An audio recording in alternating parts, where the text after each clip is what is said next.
हाँ।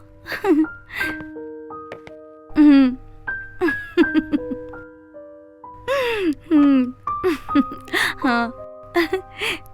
कोई बात नहीं।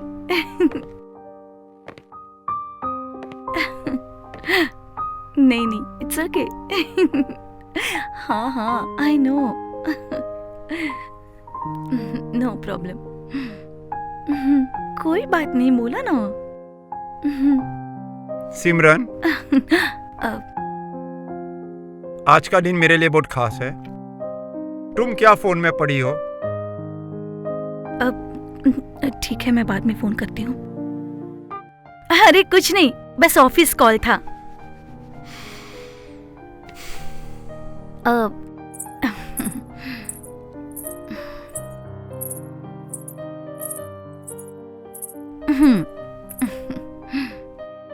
क्या हुआ? तुम नाराज क्यों हो रहे हो? गिफ्ट मेरे लिए लाए हो? Thank you so much.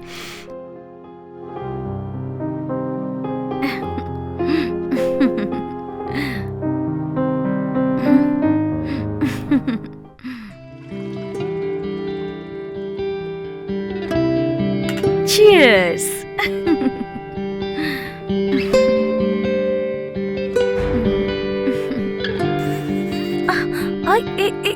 तुम हमेशा मौके की तलाश में क्यों रहते हो? मौका छोड़ दे वो कैसा रॉकी है।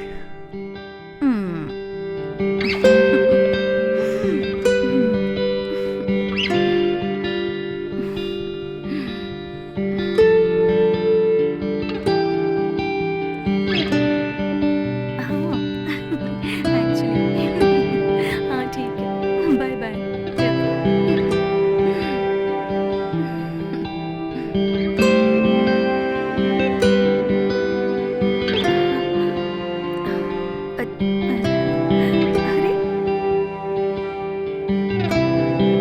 सिमरन, मैं हमेशा तुम्हारे साथ रहना चाहता हूँ। हम हमेशा साथ ही तो हैं। Will be fine for you to be in relationship with me. Rocky, seriously? हम किसी रिलेशनशिप में नहीं हैं। क्या मैंने तुम्हें कभी उन चिपकू कपल्स की तरह बाबू, सोना या फिर डार्लिंग बोला है? या कभी भी मैंने तुम्हें आई लव यू बोला? नहीं ना।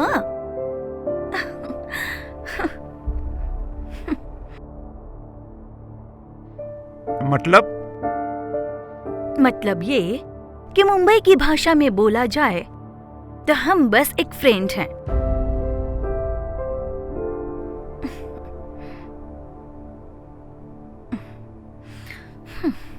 सिमरन, तुम्हारे लिए ये सब टाइम पास था? तुम्हारा प्यार, तुम्हारा साथ, सपने, उन सब का क्या? देखो रॉकी, तुम्हारी कुछ फिजिकल नीड्स थी और मेरी भी कुछ जरूरतें थी, बस। सिमरन, तुम कहना क्या चाहती हो? मैं बस ये कहना चाहती हूँ कि हमने बस एक दूसरे की जरूरतों को पूरा किया है। That's it.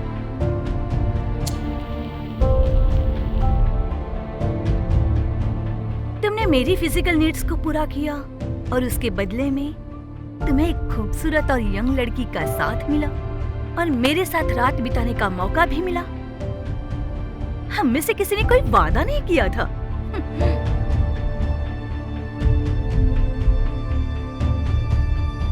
The ultimate goal of love, satisfaction. अगर साफ शब्दों में बोला जाए तो चरम सुख।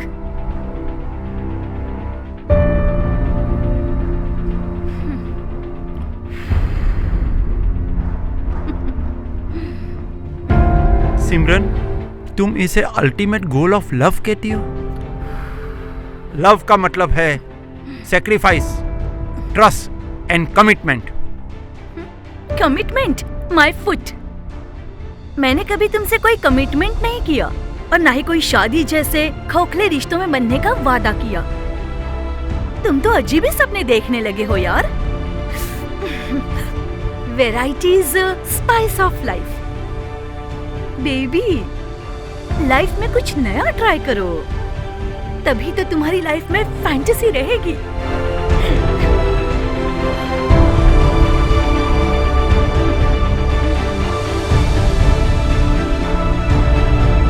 Simran, you will have to face the legal consequences in the criminal court of law.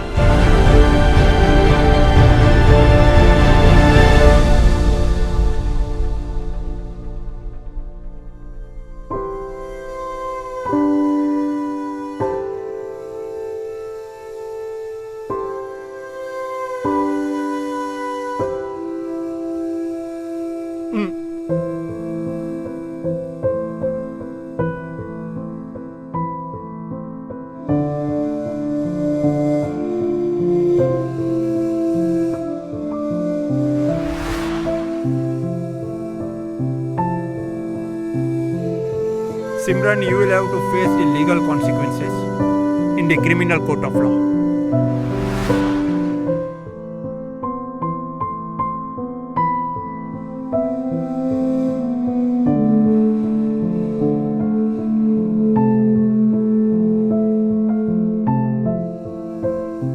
हाँ कबीर भाई, हाँ अभी वो सिमरन मुझे यूज करके चली गई है और उसको एक लीगल नोटिस भेजना पड़ेगा आपको, तो प्लीज मुझे हेल्प कीजिए।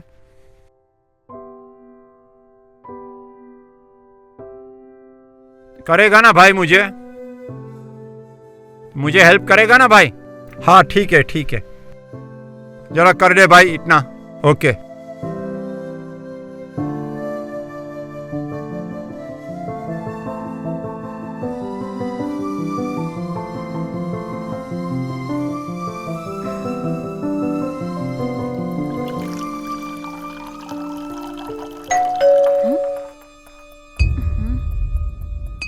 अरे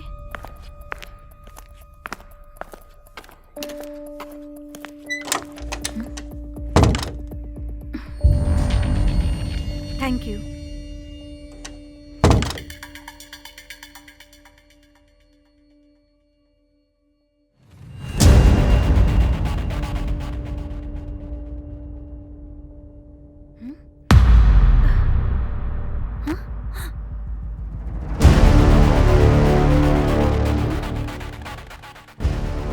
मैं कभी सोच भी नहीं सकती थी कि रॉकी इस हद तक गिर सकता है। गॉड,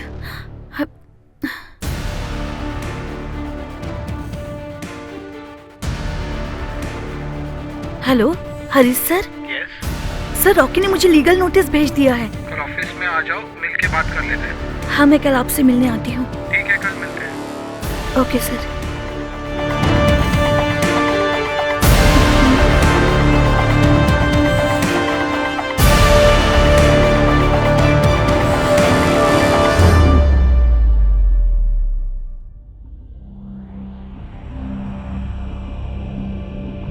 ये देखिए हरीश सर, रॉकी ने मुझे लीगल नोटिस भेज दिया है कि मैंने उसका कमिटमेंट तोड़ा है।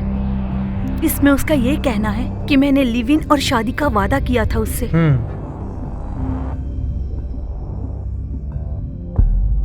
सिमरन घबराओ मत, ये नोटिस एक तरफा आरोप है।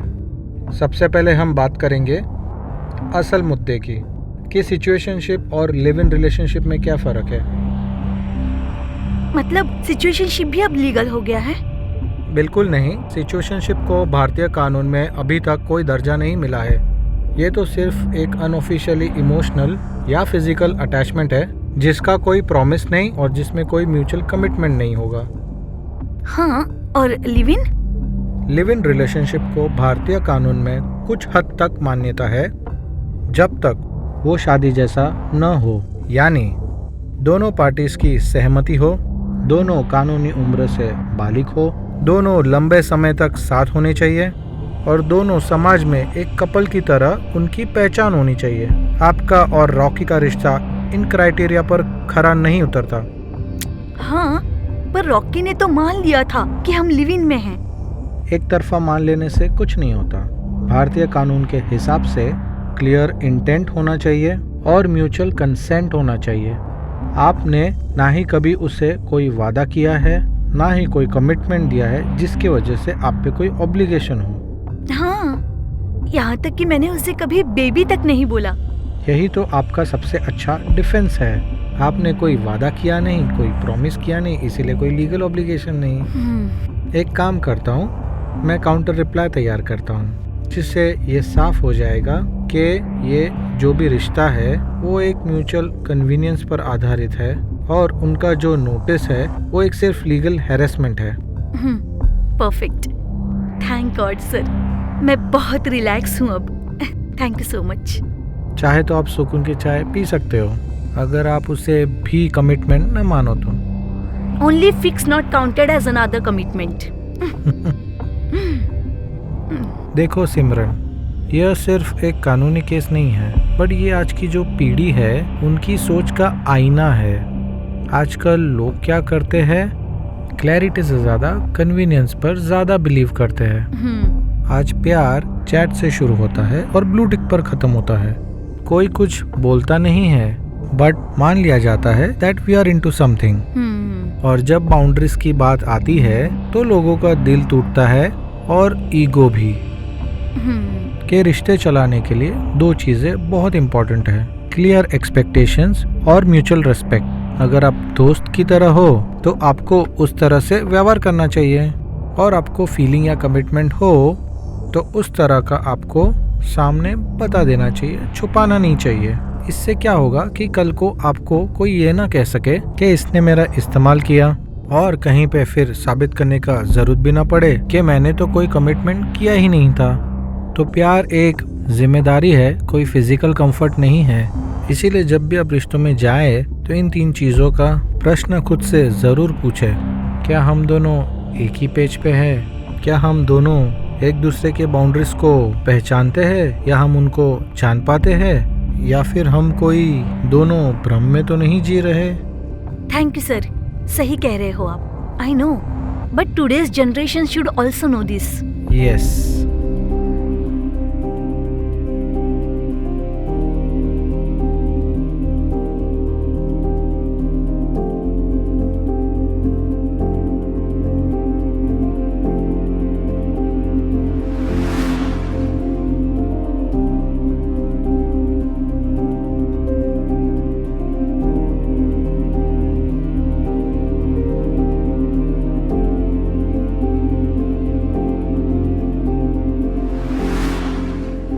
उस लड़की को मैंने क्या समझा था और उसकी असलियत क्या निकली। मेरे साथ रहते हुए भी एक बिजनेसमैन को डेट करती थी, किसी और लड़के के साथ भी डेटिंग पे थी, और टिंडर पे भी किसी के साथ चैटिंग करती थी। यही असलियत है आजकल की लड़कियों की।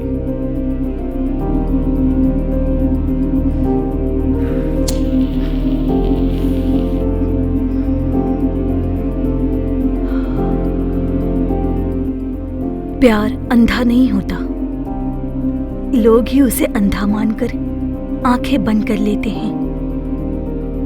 बेचारा रॉकी, लेकिन वैसे आदमी अच्छा था, लेकिन एक गलती हो गई उससे। मुझसे कुछ ज्यादा ही उम्मीदें पाल रखी थी उसने। चला था मुझे लीगल नोटिस भेजने। उसी को लिव इन रिलेशनशिप और सिचुएशनशिप का सही मतलब समझा दिया मैंने। चलो, ये चैप्टर तो अब खत्म हो गया, लेकिन अभी अपना भी तो मन बहलाना होगा ना। अब किसके साथ सिचुएशनशिप में आऊं? मिस्टर बजाज या फिर कोई और?